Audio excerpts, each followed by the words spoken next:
Hey everybody, how you doing? Happy Wednesday. How are you? I hope you're doing well. I hope everyone's safe and healthy and not going too crazy being stuck wherever you're stuck. All right. Okay. Your drafts with the comments have been returned. The drafts that I got, there were several of you I did not get a draft of SA2. If you have not gotten it, if you did hand in a draft and have not gotten it back, that means I didn't get it. Um, so email me and let's figure out what's going on. Okay.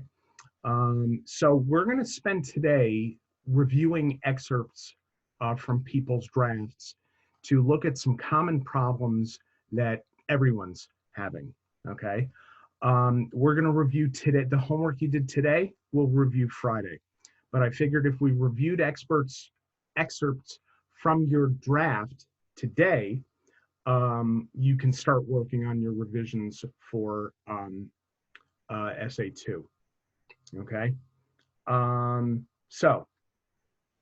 going to look at the excerpts and some common things that some of you are struggling with. Many of you are struggling with. To follow along with me, you're going to need to open the document that I invited you to see in Google Docs. You've all received an invitation to edit and read a document on Google Docs. If you open that document, you should wind up with me in a little box in the corner of your screen, which is what I'm going to try and do now. Okay. I see the document. I don't see me. Anyway, you need to be following along on the document. So if you need to shrink me or put me on another tab or whatever, listen to me as we discuss the excerpts in this document. If none of that works, pause this video, print out the document, and you can just read along on the printed copy of the document as I speak. If I'm using something from your essay as an excerpt in the document, first of all, they're all anonymous, the excerpts. I didn't put anyone's name on it, obviously. But if I'm using something from your essay as an example, it doesn't mean that you're bad or you're wrong or you don't know what you're doing or anything. It just means that you have a good example of something that the entire class is struggling with. And I wanted to use that as an example to illustrate something that everyone's doing. Okay, so listen, let's take a look. If you look at the document and you look at example 1, okay, this is a paragraph that somebody wrote in their essay. You can see that it's very long. I've told several of you before that if you have a paragraph that takes up most of the page, you know, a full page or a page, more than a page, okay, it probably means that you've got more than one idea in that paragraph, and that paragraph should be broken up. When you are writing an essay, for me or for any of your other instructors, each paragraph should have one idea per paragraph. Develop that idea fully, go on to the next paragraph, develop that idea fully. If you have a paragraph that's too long and needs to be broken up, break it up into its individual ideas. Okay, so let's take a look at example 1 in this document. There are 5 distinct ideas in this paragraph. Okay, if you take a look at it, and I've numbered the ideas. Number 1, the American public cannot rely on the United States healthcare system to protect them for a multitude of reasons. And it goes on. If you look down through the document to number 2, the United States is lacking critical resources that are necessary to battle this crisis. That's a separate idea. The idea that the American public can't rely on the US healthcare system and the United States is lacking critical resources that are necessary to battle this crisis, those are two separate ideas that can be developed in separate paragraphs. If you look down a little farther, testing for COVID-19 has also been patchy as it is extremely slow in trying to process to get a test as a normal citizen. That's a separate idea that could be developed further. At that point, the author can talk about how slow it is. The author can tell us how many days it's taking for people to get tested for the coronavirus. The author can give us examples in different cities across the country, because just telling your audience something like that the testing for COVID-19 has also been patchy, just telling them that is not sufficient. It doesn't make your point strongly enough. Don't tell the reader things that the reader has to take your word for. Tell them and support that idea. Okay, testing for COVID-19 has also been patchy and is extremely slow. Okay, tell us how slow it is so that we understand that point stronger. If you look down after that, celebrities and athletes that were exposed to coronavirus have been getting tested immediately, which leaves many people wondering why famous people are entitled to quick tests with no hassle. Again, telling us that celebrities and athletes have been getting tested quickly, telling us that is not sufficient. Back that up, support that with names. This celebrity, this athlete, that athlete. Tell us that so that your point is illustrated and we don't have to just take your word for it. Okay? It makes the point stronger if you support it with some sort of evidence. And then if you look down farther at idea number 5, it's no wonder the American people feel like they cannot depend on the health system to protect them from the coronavirus. And why should they? If you look at number 5 down, that's not a bad paragraph. It could be, developed a little bit further, but that in itself is not a bad paragraph. So what we have here in example 1 in this long paragraph is actually a very nice flow, as I've heard students call it. It's a very nice sequence of ideas. The problem with the way it's presented here is that it needs to be presented in separate paragraphs that are each developed as completely as they could be. Okay? If you look at example 2, back in 1992, thrash metal icons Metallica were touring with Guns N' Roses, et cetera, et cetera, et cetera. Look down to idea 2. I'm sorry, go back and look at the end of idea 1. Lead singer James Hetfield stood at the wrong place at the wrong time and was set ablaze and suffered third-degree burns all over his body. Luckily, he was able to recover and no one else was hurt. And then if you look at idea 2, unfortunately, this wasn't the case on February 20th, 2003 at the Station nightclub. The author here is relaying a series of anecdotes to support his thesis. Idea 1 is one paragraph. Idea 2 should be a paragraph break in the beginning of another paragraph, because the author has a good transition here. Unfortunately, this wasn't the case on February 20th.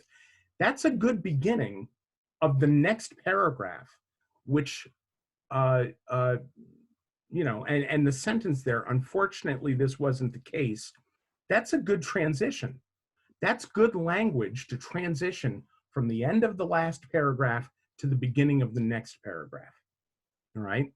And then if you look down, he relates the incident of what happened in 2003 at the Station nightclub. And then at the end of that, you see idea number 3. I don't believe pyrotechnics should be banned from shows altogether. Now that's another idea, all right? He's given you one incident that happened in 1992. He's given you another incident that happened in 2003. Then at number 3 there, he's giving you a separate idea of his own point of view. I don't believe pyrotechnics should be banned because no matter how boisterous and annoying they can be, it's fun as hell to watch. Still, it's always something to be cautious about because you never know what can go wrong. This is actually a good sequence of ideas. Here's an incident, here's another incident. He's saying, I don't believe pyrotechnics should be banned. So he's doing what we've discussed in class, which is having an opposing point of view and then refuting it. He's saying, I don't think they should be banned because they're fun as hell. But, he says, it's always something to be cautious about. So the strategy is good. We just need these broken up into different paragraphs and developed as fully as they can be. If you look at example 3, this is a portion of a paragraph that someone wrote, a big long paragraph. And if you look what it says, also cops rarely are penalized for their actions, which makes the public feel unsafe. Corrupt cops should be fired, but usually that is not always the case. As a reader, I'm kind of confused by that because the author is saying corrupt cops should be fired, okay, but that isn't always the case. Okay, tell me about that. That's a spot where the author can develop that idea further. When the author says, this is not always the case. Tell me some of the cases where this hasn't happened. The author goes on to write, all these problems in the institution make movements arise for change. One popular movement is called Black Lives Matter. So here, in the same paragraph, where there's an idea that was not developed sufficiently, the author is introducing a new idea that the problems with cops not being fired makes different movements arise. Okay, one such popular movement is called Black Lives Matter. This movement highlights the racism in law enforcement. Now, this should, of course, should all be in a separate paragraph where you're developing the idea that movements rise to challenge this problem. One of them is Black Lives Matter. Now tell me about Black Lives Matter. You see what I mean? All of these different ideas should be developed and broken up into different paragraphs. Example 4, I wanted to highlight something that several of you did. When you say something like, when you use the phrases, what I'm trying to say is, or my point is, or this, all of the what I'm saying means that. If you have to explain to the reader what your point is or what you're trying to say, that means that what you have before that phrase is already confusing.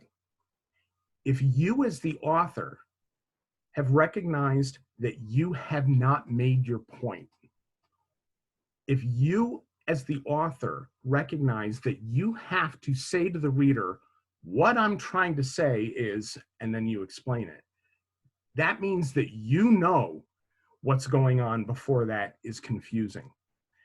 Now, that's fine to have in a draft. it may actually be useful to have in a draft. Because if you write the phrase, my point is, or what I'm trying to say, that's your own signal to yourself that, hey, I haven't made my point, or hey, I have to explain what I'm trying to say. If you see yourself writing those things in a draft, that means that you, the author, have to go back and clean that stuff up.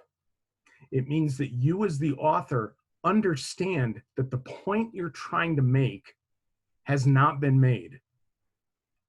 So go back in the draft and revise what you've written so that you don't have to have phrases like my point is or what I'm trying to say in a revision. If you hand in a revision to an instructor that has the phrases somewhere in it, my point is, or what I'm trying to say, then that's not good. You know, that is,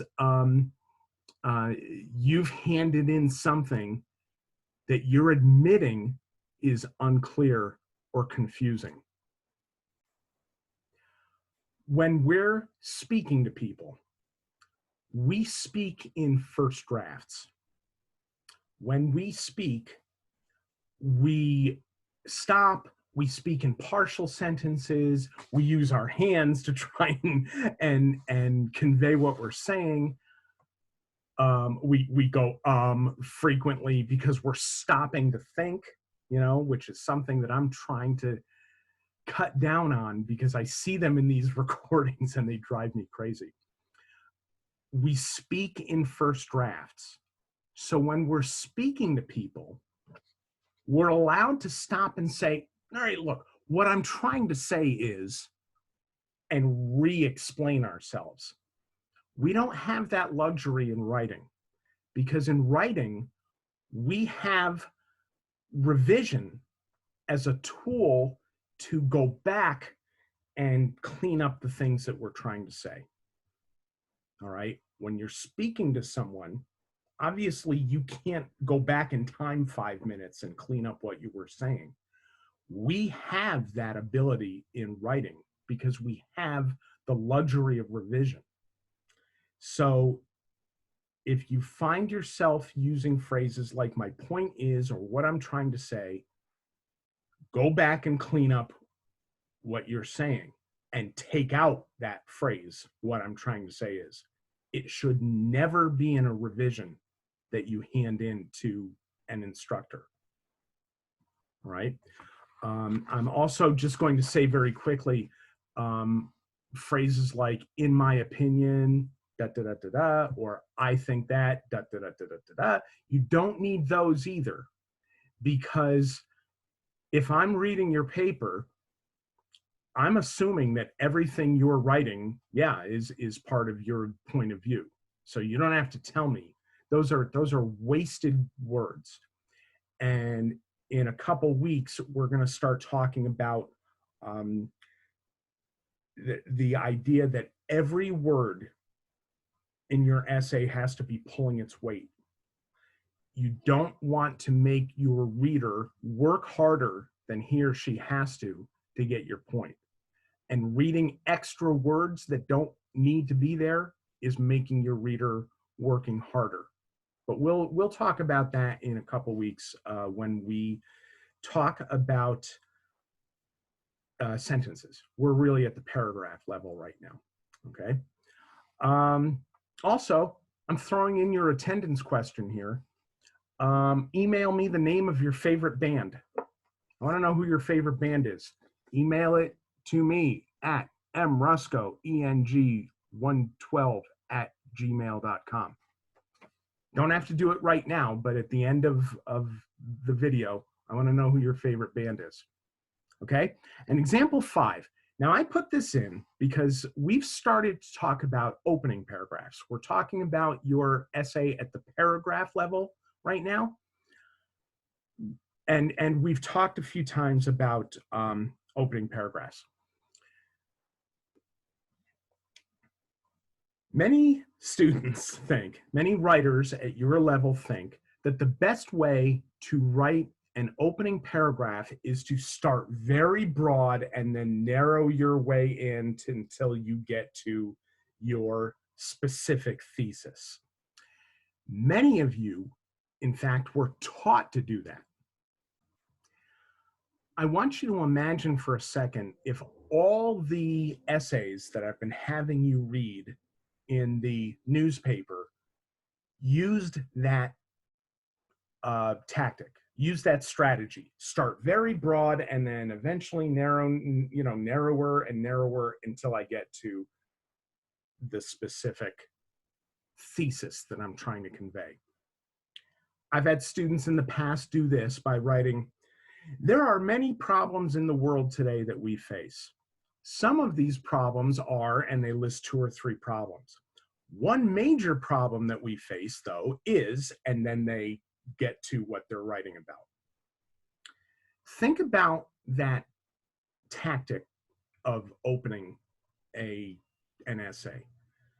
It could be used literally, word for word, for any essay in the world, right? It could be used for any essay in which you're writing about some sort of issue in the world today. Okay? That being the case, all of the things that you write in that opening become meaningless. If you can write, if you're writing about a problem in the world today, and you can use that there are many problems in the world today opening, it becomes meaningless because it can be used for any essay that discusses a problem in the world, right? Let's look at example 5. The Earth was created more than 4 billion years ago. There are many things happening, such as the Stone Age, building industry, and producing branches of government and military to protect the people. Human populations are growing along with transportation, restaurants, entertaining, theme parks, etc., and are growing to satisfy the demand in them. The expansion of institutions created connection between people, leading to many threats of sickness caused by bacteria and viruses. Then the author gets to talking about institutions protecting us. Now, author of this piece, you know who you are. I promise you, I'm not trying to like make fun of you or have a laugh at your expense, but I've been teaching for 30 years. This is the first time ever that I have had a student go back to the beginning of time and then narrow their opening down to getting to their thesis, all right? I promise I'm not trying to make fun of you, author, but I pulled this paragraph out because, again, I've never seen a lead that started so general that the author went back to the beginning of time itself. Not the way you want to write an opening paragraph, okay? As we work on essay 2, I'll use one of these video recordings to talk about how we write a good opening to a paragraph.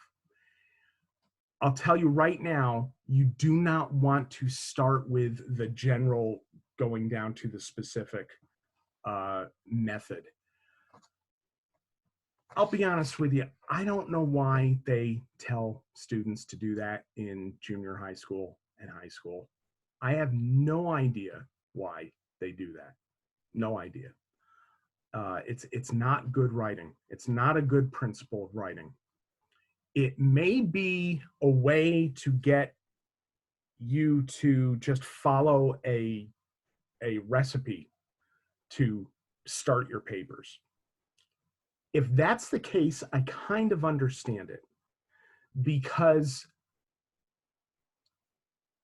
I think the teachers at those earlier levels say, listen, I can't take the time to teach these students how to craft a good introduction for an essay. To craft a good introduction for an essay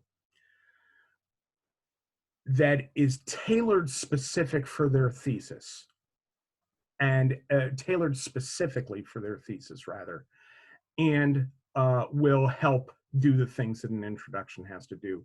So instead, I'm just going to give them this recipe that they can use for all introductions for every essay they write. I think that's probably why they do it. There are teachers in other comp classes at Southern, in other intro to comp classes, that are still teaching students how to write by following recipes. There are some teachers in other subjects in this school, you may have had them already, who tell you, when you write this paper, do this in the opening paragraph. Then the second, third, and fourth paragraphs are supposed to do this, this, and this. In the fifth paragraph, do this. If that's what those teachers are telling you to do, then do it. Because one of the principles of good writing is to write for your audience. And if your audience is demanding that you do that, do it. By all means, do it. I'm trying to teach you principles of good writing that will apply to all the papers that you write, so that you can begin to build a foundation that will allow you to write good essays for all the papers. It calls for building different structures for your essays that will best convey your thesis. It calls for it calls for rather tailoring different introductory paragraphs for every essay that you write that will best convey your thesis. Okay, that's what I'm trying to do. I'm trying to teach you some basic principles of good writing that apply to anything that you write. Okay, you have one job. Just remember that anytime you write anything, you have one job, and that's to convey the thesis. All right. Okay, so here's what we'll be doing going forward. Your Essay 2 revisions will now be due on Wednesday, April 1st. Okay? Your Essay 2 revisions are now due on Wednesday, April 1st. So you have a week from today to write them. That's your homework for Friday. There's no other homework posted for Friday. Your homework for Friday is to begin revising your essay. If you have questions on what to do, email me at this address, okay? mrusco, English, eng112@gmail.com. I will try to answer your questions by email. If I can't, let's try to set up a time to Skype. I'm also available to talk on the phone if you'd like to do that. All right. Make sure you email me the answer to the attendance question. And I think that's it for today. Yeah, start revising. And if you have questions, please get in touch with me. Beyond that, stay safe and healthy. And I will post a video for Friday, and I'll see you then. All right, take care. Bye-bye.